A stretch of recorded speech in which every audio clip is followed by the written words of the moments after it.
इस वक्त मेरी उम्र 16 साल थी, जब घर में कोई नहीं था। वालदा और रश्ता दार सब किसी शादी में गए हुए थे और मैं अकेली घर पर थी। दिन की धूप मध्यम हो रही थी और हवा में एक अजीब सी तन्हाई थी। मैंने सोचा कि सरजी के आने से पहले नहा लूं ताकि फिर आराम से बैठकर पढ़ाई कर सकूं।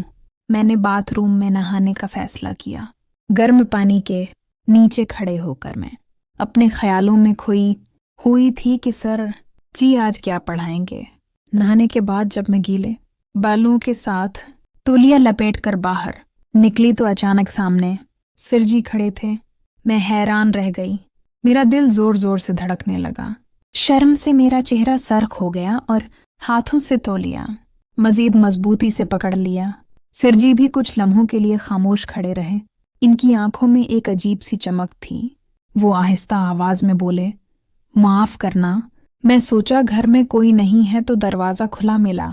मैं अंदर आ गया। मैंने सिर झुका लिया और शर्माते हुए कहा, सर जी मैं बस अभी नहा कर निकली हूं। वो मुस्कुराए और कहा, कोई बात नहीं, तुम आराम से तैयार हो जाओ, मैं बैठता हूं। मगर उस दिन कुछ मुख्तलिफ था। सिर जी की निगाहें मुझ पर बार बार पड़ रही थीं। मैं जल्दी से कमरे में गई, कपड़े तब्दील किए और बाहर आई।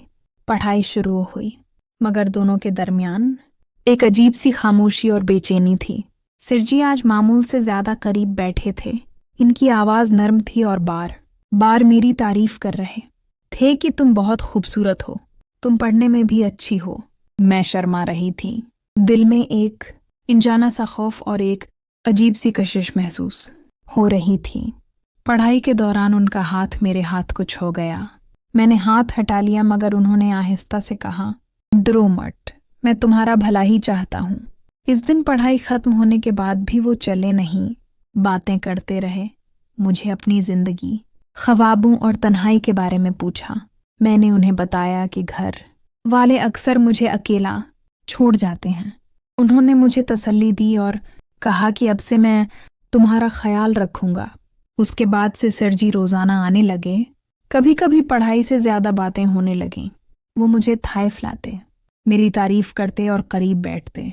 मैं भी उनकी मौजूदगी में सुकून महसूस करने लगी थी। मगर दिल में एक डर भी था कि ये सब ठीक तो है। एक दिन जब बारिश हो रही थी और बजली चली गई तो सरजी ने मुझे अपने बाजुओं में ले लिया और कहा कि तुम बहुत प्यारी हो, मैं तुम्हें हमेशा खुश रखूंगा। इस लम्हे मैंने आंखें बंद कर लीं।